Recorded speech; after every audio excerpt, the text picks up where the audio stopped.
কবর প্রতিদিন ডাক দিয়ে বলে আনা বাইতুদ দুধ।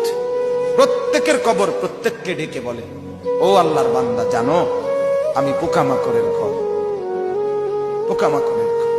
তুমি তো সেই বান্দা যে একটা মশা কানের পাশ দিয়ে উড়ে গেলে তোমার ঘুম বন্ধ হয়ে যায়, চোখ মিলে যায়। একটা মশার গুনগুন আওয়াজ সহ্য করতে পারো না। একবার কয়েল, একবার অ্যারোসোল, একবার মশারি, এরপরেও তুমি চাও যে একটা মশাও যেন আমার কানের কাছে গুনগুন না করে।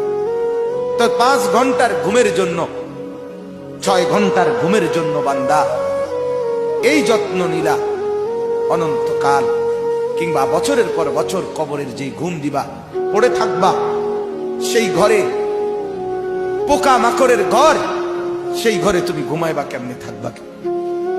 আমার বাপ, আমি থাকবো কিভাবে? আমি থাকবো কিভাবে বলে? ভাবেন, আমিও ভাবি, আপনিও ভাবেন।